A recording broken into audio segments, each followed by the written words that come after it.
Hi, I'm Laura. Hey, I'm Stefan, and you're listening to Attributed, a podcast library by Dreamdata. The purpose of it is to store and share all the knowledge that we have gathered across Dreamdata employees through our LinkedIn Lives, podcasts, and webinars. The typical topics you'll find here can be stuff like marketing, Sales, B2B ads, operations, social selling maybe. Hello. Good morning, good afternoon, everybody. Thanks for joining this session about social selling and AI. I think it's one of the most controversial topics so far about social selling. So I'm really excited about that, but it's not just the topic I'm excited for. Daniel, I have met you before I actually was doing social selling, met you through your book and through your content. When the first time I saw the book and the red background and stuff, I was like, okay, this guy got his shit together. I remember your videos when you were doing of your first book coming out. I got the book. It's amazing. And thank you so much for so much inspiration. I'm excited to get talking to you. Daniel Disney, welcome to the show. Oh, Laura, thank you so much. And I'm so glad you've been able to benefit from the books. But I love that we actually got to meet in person a month ago in New York City, of all the places. And it was amazing to sort of bridge that gap between LinkedIn and real life. And I've loved everything you've been doing on LinkedIn with Dreamdata. So I'm really excited for today.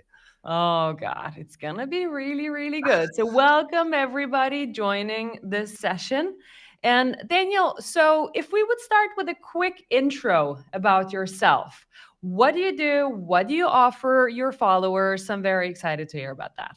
Yeah, so I'm a LinkedIn and social selling trainer, speaker, and author. I've got 3 books, 4th coming out very soon. And I train and speak to companies all over the world to get the most out of LinkedIn and social selling. So AI is the biggest topic in this space right now, the most controversial. And I'm really excited to maybe bring some clarity to it and a bit of direction, I'm hoping. So a lot to unpack around the topics, but what do you think about AI with social selling and why is it so controversial?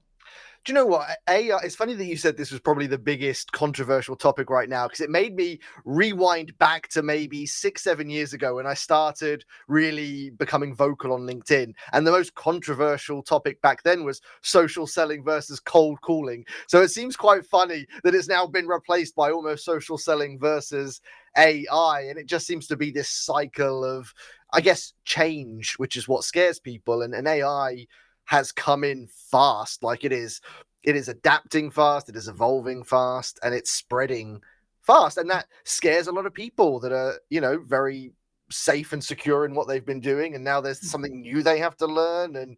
But I think what's made AI most controversial is in the way that it's used. And I think there is a good way of using it and a bad way of using it. And I think I'm hoping that's going to be the sort of core part of our chat today, but I think that's where the controversy comes. A lot of people using it in the wrong way, which then essentially gives it a bad rep out in the world. But if you use it right, I think there's a lot of potential. Yeah, absolutely. And like most of the people on the wide LinkedIn net are saying, well, AI is not going to replace you, but a person using AI very likely will. So going back to the topic of using it wisely, really. Do you know what? There's a phrase, and I use it for a lot of social selling references like Sales Navigator and stuff. It's one of my favorite phrases, and it is, you reap what you sow. And I think that's going to be a core thing with ChatGPT and AI with social selling. You will get out what you put in. The more good stuff you put into AI, the better output you're going to get from it. And I think, again, we'll talk about some tools specifically, but it really is one of those cases that you reap what you sow. If you can put in good information, you'll get good information coming out. Very cool. Yep, absolutely. So first topic on our agenda was how to create better content for your audience. And mix it up with you do it yourself and you do it with AI. So better content for audience, what's that? Do you know what? So content is a big pressure.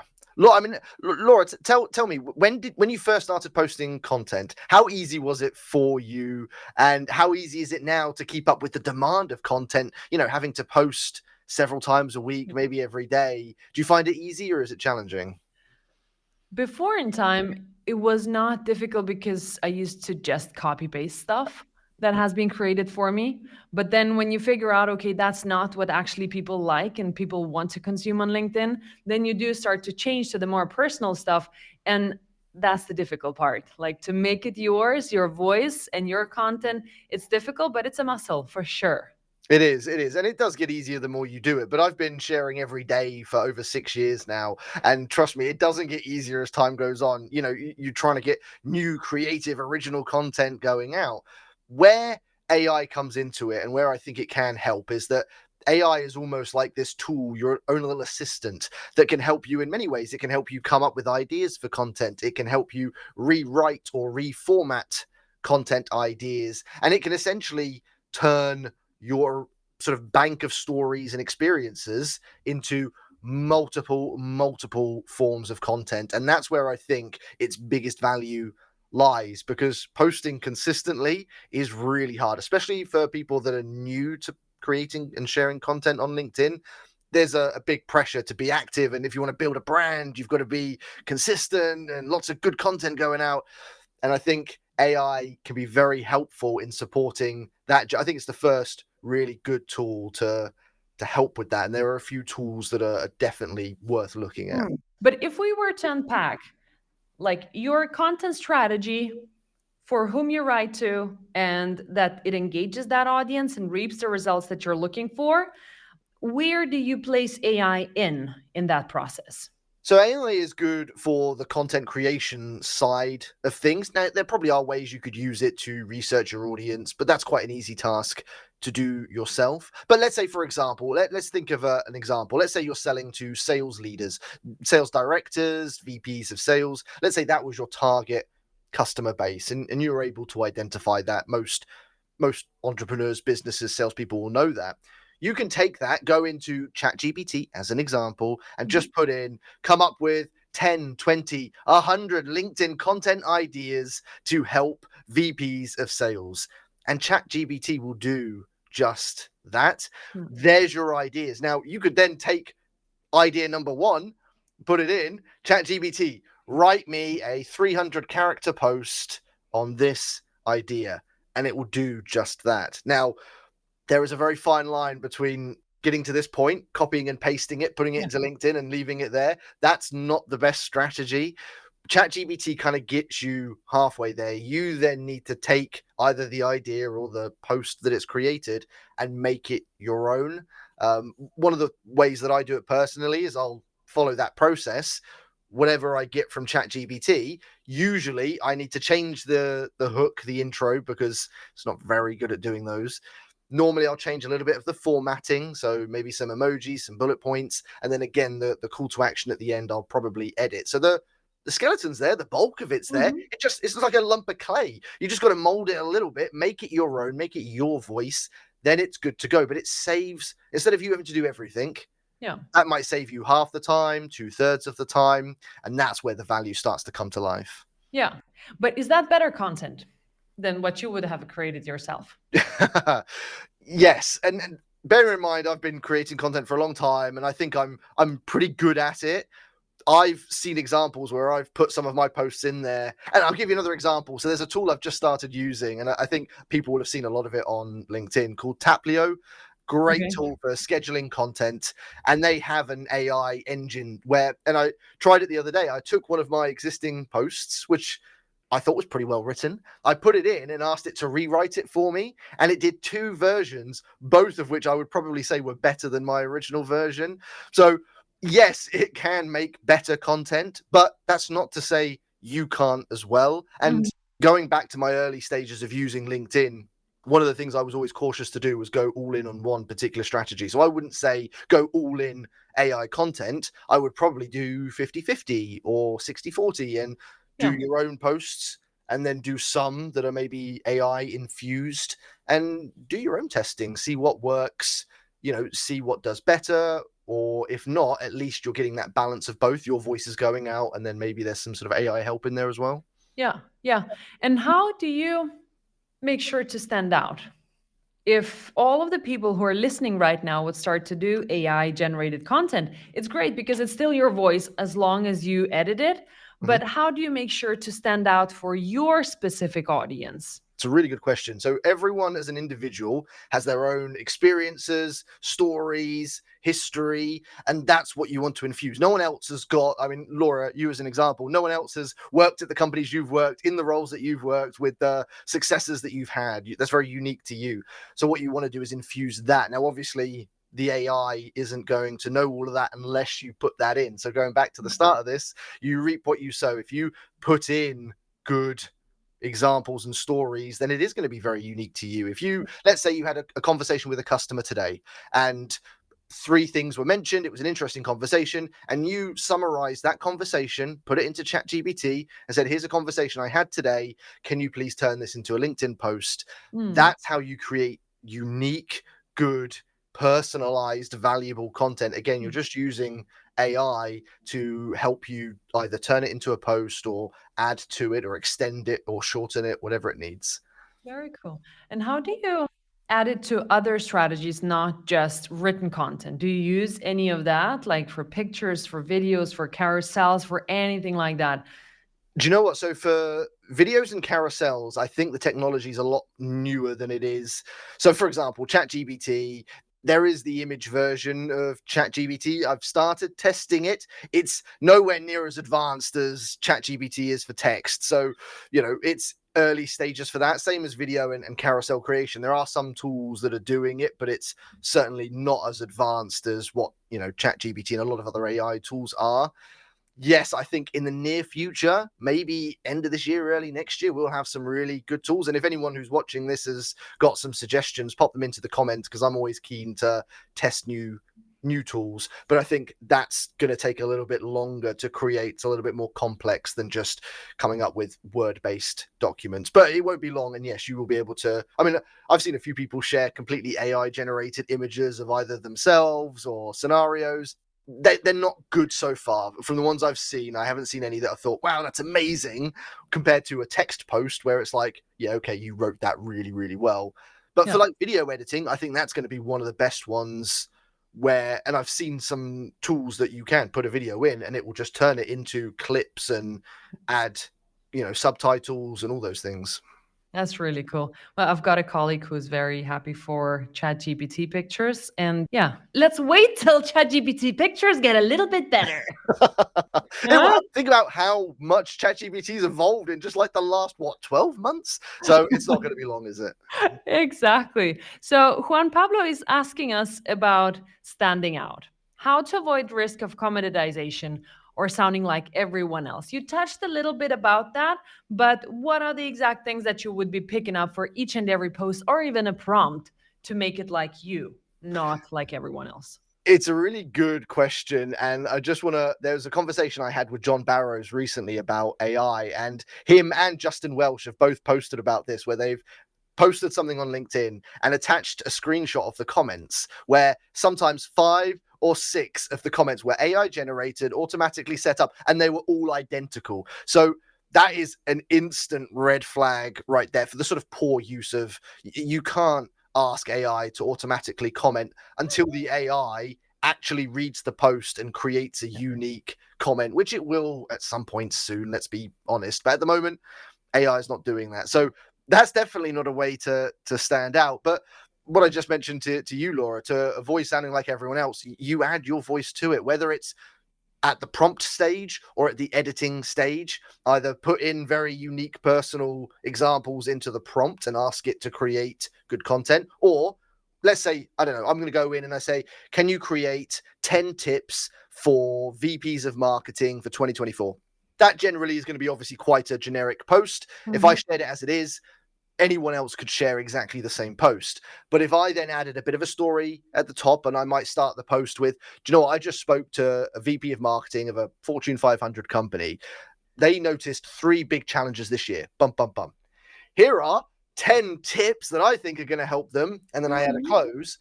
The tips are always going to be quite generic, but I'm still adding my own flair. So it's just trying to add bits of you wherever you can into the content. Cool. And Jesper is asking an additional question to that. Do you have insights on post frequency of AI and non-AI generated content? I think it's a good one. It is a very good one. So as an individual, I would personally recommend you don't share more than one post per day. So let's say at a maximum, you're sharing anywhere between 5 and 7 posts a week. If I were, well, at the moment where I'm sort of still in the testing phases of using AI, I would say probably 75% of my posts are generated by me. And then 25, sometimes 30% are AI created or at least enhanced in some capacity. So I'm still trying to keep the balance heavily personal created to AI, but that may change as these tools get better. And as I mentioned earlier, they are getting very, very good. Yeah. That may change. Yeah, and in my personal opinion, the less generic you become with your posting is like, oh, here are this X number of tips for this and that. This is very generic, no matter if you have Yeah. created it or copied it from a blog or you ask ChatGPT to create it. So as long as you make it more targeted to yourself, to your audience, that's relevant and humorous or broken down for easier reading, then it will definitely stand out as not a bulk created something that anybody could create.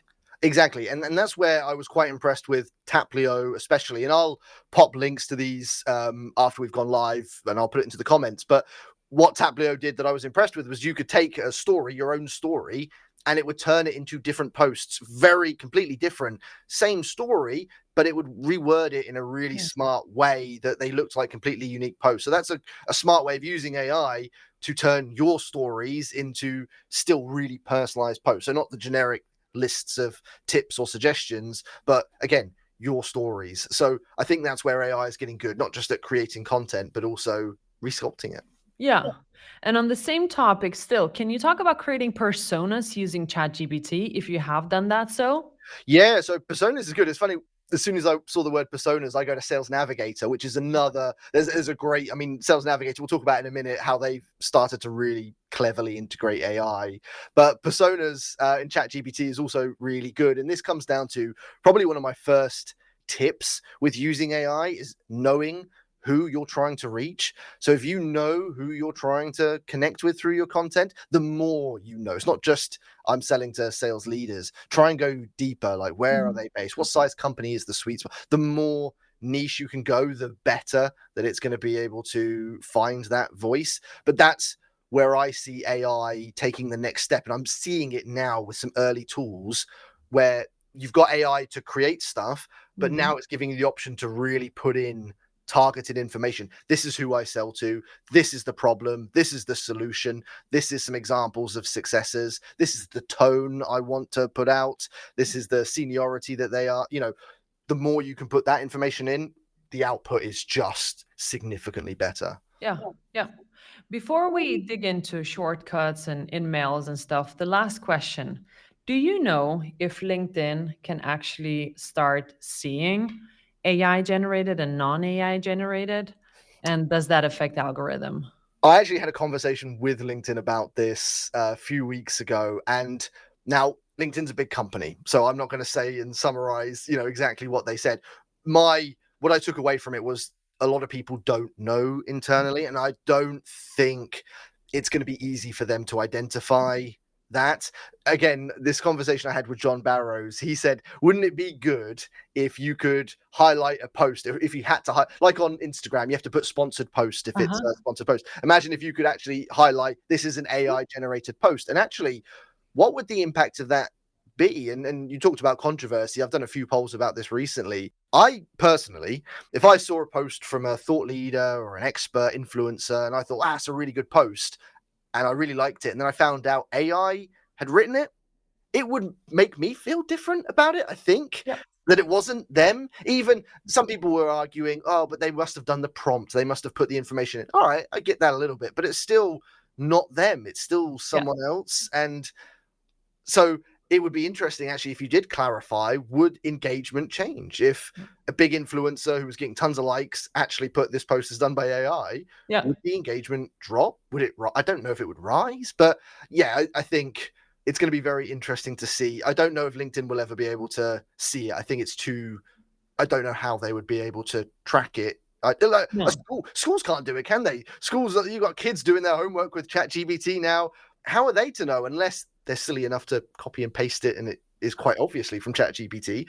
If you don't do that, like again, the ChatGPT or the AI comments is very clear sometimes, but I don't think LinkedIn's going to be able to ever do anything to block it. It's whether they try and create transparency. But again, how would you police that? I don't know. And it's happening so fast as well that it's the technology is changing so fast. And so we had the same conversation with Amy Volas as well, where she says, whenever I can see that it's AI, and there is a tool for that, I think it's called Copy Leaks, where it can highlight for you if it's generated by AI, but on emails. And as soon as you get that, I think it's only on emails or maybe on the websites as well so far, but there will come technology that will spot that for you. And if you get it red lighted, you scroll through your LinkedIn and say AI, AI, not AI. And it's like your eyes will stop only there where a person has done. But that's far away future next month.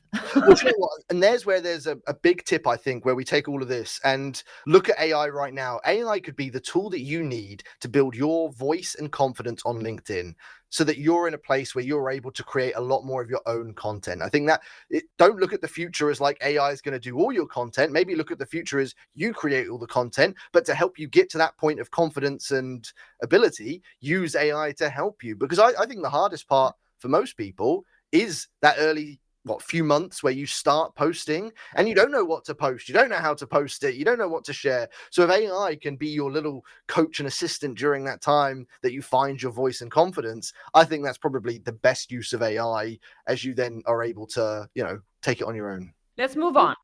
AI shortcuts. We had this on the agenda.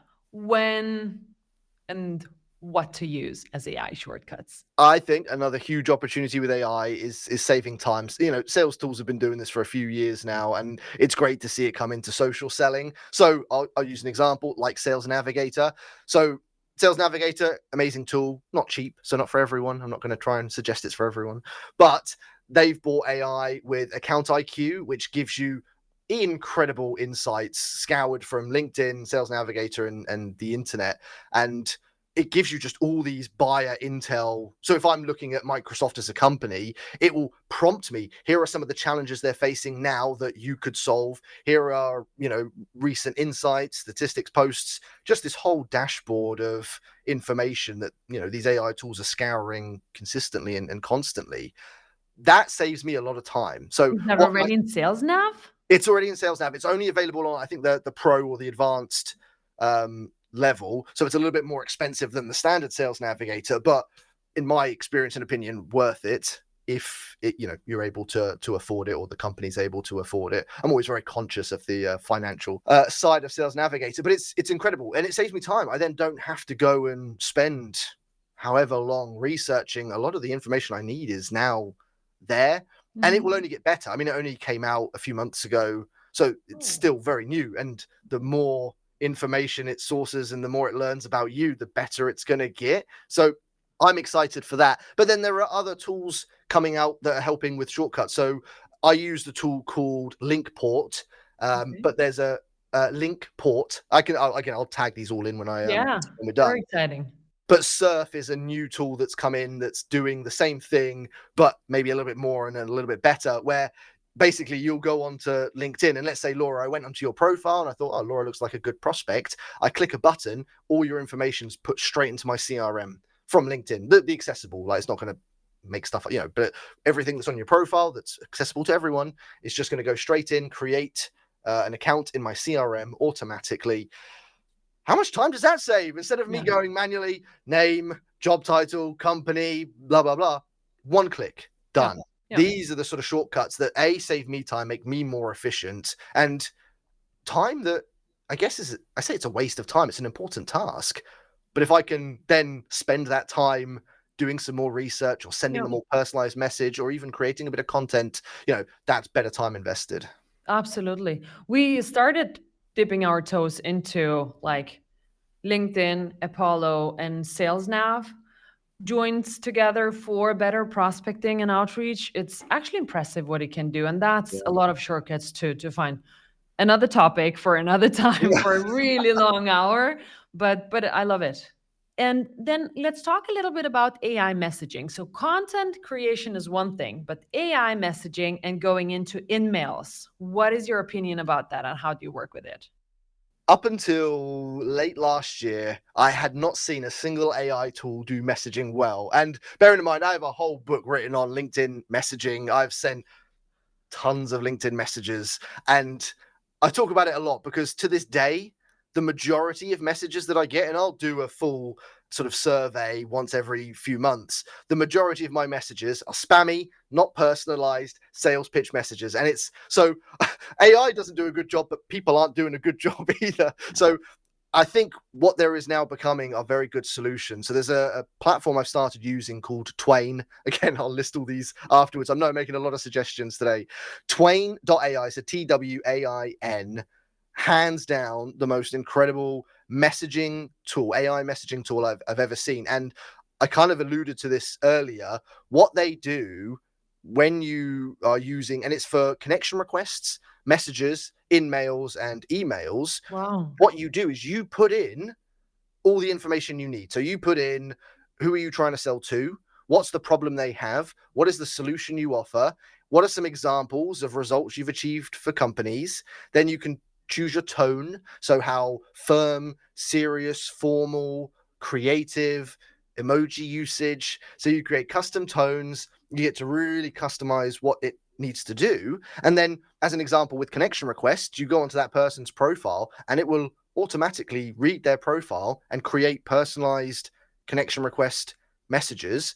With LinkedIn messages and InMails, if you've had a conversation with them, it will read the conversation and help you generate replies based on what the person has said before. Same with email as well. So it's been built for sellers, which is why it's so good, because they've got a team of people making this for salespeople, and it's working incredibly. So as with all AI things, always be cautious, always make sure, what is coming out of it is as close to your voice as possible. And most AI might still need a bit of customization here and there. But what we're seeing with platforms like Twain is they're getting good. And the companies that are really programming them for certain use cases are creating the best tools instead of trying to, AI for everyone type thing. AI for salespeople, perfect. I'm sure there'll be one for other industries as well. So it's coming on great, and I would definitely recommend testing. At the moment, it's free, by the way, as well. So it's currently free before it goes properly live in the near future. So definitely go and check it out because, again, you're not paying for it. So give it a go. But that's a very interesting thing about helping you on prompting, because if you wrote down those parts of a prompt for yourself, not just the prompt, but what kind of tone do you want to write, who's your persona, and so on, and start researching your prospects on that, that's already a good way for a seller to start thinking about before you even send a message. Is this just generic, or what type of tone would you like to be perceived on the other end? Are you writing to a C-level? Are you writing to a manager, and so on? So I think it's in general very healthy to just start looking at it. What kind of questions do you have to answer before you reach out to anybody at all? And I always teach, because I work with a lot of sort of startup teams and salespeople that are new into role. So they might not know that. They might not have all that information to hand. So it's a good task, to your point, Laura, to go and find it. Talk to the more experienced sellers, talk to your leaders. The more you understand, and it's the same for content and messaging, the more you understand about who you're trying to reach, the better you can create the message or the piece of content. And again, if you can train or be able to put in that information into an AI tool, the outcome's going to be 100 times better than without it. Yeah. What's your take on quantity versus quality for outreach with AI? Always quality.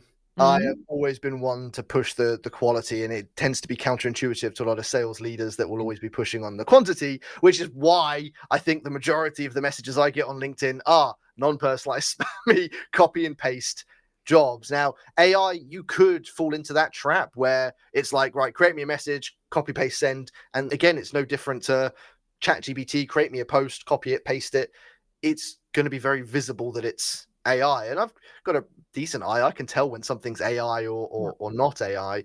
So I think quality should always be the main goal, where at least you stop, even if it's just for a minute, look at it, read it, make sure it's got the right messaging in it, make sure it sounds like you, doesn't sound too salesy or too robotic. That time, whether it's 30 seconds, a minute, 2 minutes, is always going to be better than sending 5 more really terrible messages that are going to get no replies, possibly burn some bridges of potential customers. Like, just take a stop. I would always say send less messages of better quality. You'll get a way better outcome than if you try and send lots of messages of poor quality and hope something sticks. It doesn't work. Yeah. And now we spoke a little bit about social selling and messaging with AI. We can take a step back and remove AI from the picture or keep it there. But have you ever tried to join your social selling efforts with the further outreach to the people? And how does that work? How do you connect the two if you were to do that? When you say further outreach, you mean like email and phone In calls? mail, or do you do any strategies on like creating your content for specific personas, then joining them further for outreach? And how do you actually leverage any type of technology for that? Yeah, so I think the key is to understand what your everyone's sales process is different. I see this all the time. Some people start with LinkedIn, some people start with an email, some people start with it doesn't really matter where you start. The whole point is you use whatever tools you need to use to get through to that person. If they don't answer your call, you send them an email. If they don't reply to the email, you try and connect on LinkedIn. You try and use all those tools in some capacity, and then content kind of feeds through it. I think a lot of it depends on who you're selling to, how big the industry and audience size is. I've always been a individual quality type seller. So back in corporate days, all the way through to what I do now, I would rather focus on an individual prospect at a time, create custom messaging, custom emailing, custom content for them, or at least relatively custom content. Again, if I'm selling to VPs of marketing, then at least I have a bracket instead of just going blanket marketing. I can go high level leadership marketing, but I will always try and customize and personalize as much as possible. And I do think that's key. And if anything, this rise of AI in social selling and sales is only going to increase the value of personalization and customization, because our inboxes are full of poor AI generated messaging and content. So when someone does stand out creatively, uniquely, or by doing some really deep research, that's the only way to compete. And it is humans versus robots in the sense that salespeople have to compete with these AI tools, but it's actually easy to. I think it's really easy to. It just takes a little bit of extra effort. It's just going the extra mile. So since personalization is all about reaching the right people at the right time, I'm thinking about the balance of creating the prompts using AI, but also not to create your sales outreach to be way too robotic, because then you could say, oh, we can just hire all the juniors and give them all the prompts and they will be booking just as many meetings as the senior SDRs or stuff like that. So how do you balance the two, the personalization part, the experience of the sales craft in general, and AI? There's loads to go with this. One is the training and coaching you provide your team to give them the experience and knowledge they need. That's always going to be a big gap in the industry as it is.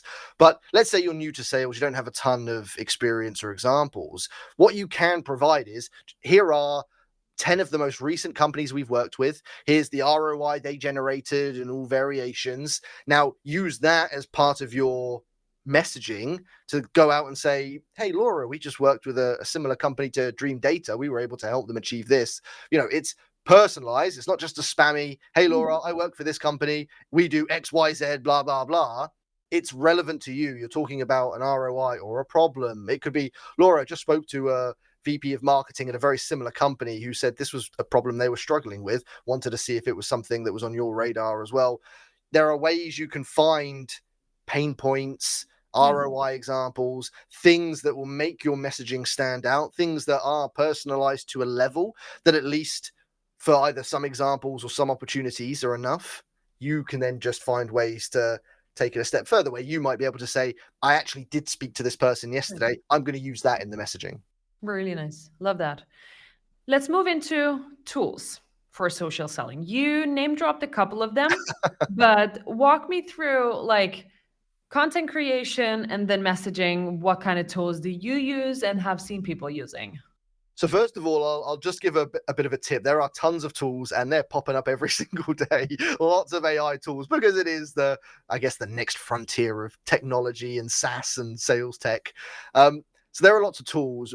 My biggest tip would be if you can try it for free, always try it for free first before you jump in. But look for the tools that really focus on the output. They're not just trying to create something piggybacking off ChatGPT, but they're creating something very specifically for your type of customers, your industry or audience or whatever it may be. Look for the tools that are really building specifically for you. There are lots out there. Some are good, some are bad. Try and sift through. Look for the ones that people are talking about, the ones that have good reviews. And again, try it for yourself would be my biggest tip. But the ones that I use, I mean, ChatGPT is phenomenal. So it's what lots of these tools are being built off. Lots of these sales tools, these AI tools are being built onto ChatGPT. So there is a reason it's there as the base of it. It is a phenomenal tool. And there are lots of other ones that are decent. But what I found as an example, so Taplio was one of the ones I mentioned where you can schedule content in advance and it can completely create content for you. So it can give you ideas. You can create an entire post, or you can take a post and it rewrites it, but it's slow. Whereas ChatGPT, done like in an instant, super fast. And, I'm not saying it's the perfect output, still needs a bit of molding, but it's fast and efficient. Yeah. So for me, it's ChatGPT, Taplio, Sales Navigator with Account IQ, which I use a lot, Twain for messaging, InMails, messaging, connection requests, and emails. And then Linkport was the one I'd been using to import LinkedIn profiles into the CRM. Surf is what I'm going to be testing because I think it's the better tool now. So, but those are the ones that I'm personally using, and having tested quite a lot over the years, those are the ones that are my personal favorites, but new ones are popping up all the time. So I love it. I love seeing people recommend platforms that I can go and test and see if they're good, because better tools are coming, or existing tools are evolving. Definitely. Because it also takes some time to take in a new tool. And if it's not a recommended one by somebody, it's just AI, or like it takes time, and I'm not sure if you're going to get the value. And remember, you reap what you sow. So with all these things, what you put in will definitely have an impact on your outcome. So don't go into these tools expecting them to do everything. You'll probably need to at least tell them what you want to get out of it. But the more focused you can be on that, the better the output's going to be 100%. Absolutely. Yeah. Very cool. Bringing in human intelligence to all your social selling. AI makes lives easier. Of course it does. And let's do that. Let's use AI to help us work smarter rather than just put out a lot of bad content. I really hope that all those AI comments are soon disappearing. I've got somebody saying SenseSpark for AI voice cloning. Have you heard about that one? I have. Someone mentioned that. Funnily enough, when we were in New York, someone mentioned it. And I think I heard of it doing voice cloning. I don't know if it was the same tool. I saw an example. Someone had actually created or got AI to create an AI video of them. So like a video of me speaking completely done by AI. And I saw the video of this person that had done it. And I mean, I would say it was 90% perfect. Like it looked like it was them, and it wasn't them. They didn't record anything. It just took their videos, and then I mean, it was scary. It was like freaky AI stuff. But I've heard good things about SenseSpark. I do need to do some testing myself. But that is again where this evolution is going to go. Where you could be like, right, Mr. AI platform, create a video of me saying this. Who needs to even get behind a camera anymore, Laura? We can just do these AI versions of us doing these. Exactly. And then we don't need to do a walk and talk and video and cut it, and then AI would do it for us. Well, let's see how authentic that is, but could be an alternative for just another video. Well, here's a scary alternative future that I certainly hope doesn't come to life. What have we got at the minute, Laura, that's happening? We've got AI created content, AI generated comments. Where is this going to go, where LinkedIn is purely AI talking to AI posts being commented on by AI bots? I mean, I hope LinkedIn finds a way to control this, because that is a potential outcome of this place. But I do, like with messaging and emails, the best messages and emails are the ones that are human, they're creative, they're original, same as content. So I do think that will always be the way to cut through the AI noise, is to be yourself and find unique, creative ways to put your message out there, whether it's content, messaging, emails, etc. Yeah, 100%. Yeah, Eva is asking us what's the name for voice cloning. So SenseSpark was mentioned for voice cloning for names of the prospects, but the rest is you, and you are saying the name. But the one that you're speaking, Dan, and I think that Will Aitken did it at a point, and it was quite funny, but it's a long time ago. And I don't remember what the tool was, but I'm sure he does. Yeah, no, it was someone else who told me about. I remember Will's one. Someone told me a few weeks ago and showed me it. And like I said, it was good. So AI is getting better. And now you're never going to be able to trust anything. A photo, a video. Is it that person? Is it not? Exactly. Is this even real? Is this even real? Good. Daniel, really, really nice to meet you. See you at another event. People, go follow Daniel. Go buy his old book because the new one is coming soon. So you'll have a lot to read. What is your new book about, by the way? I can actually show you very quickly because this is going to be coming out later this week. 500 LinkedIn content ideas. So this is real, authentic ideas, but I also have 100 ChatGPT prompts in to help people, and I show them how to use AI. So everything we've talked about today around content is in this book, and it will be out very soon. Nice. I'm looking forward to that. That's very exciting. Very nice meeting you. Thank you so much. Thank you, everybody, for joining. Bye. We hope you like listening to us. Subscribe to our podcast and the ones that we have been guests on. And if you have any feedback for us, just do let us know. And should there be a guest that you think we should be talking to, then pitch us. We're looking forward to seeing you.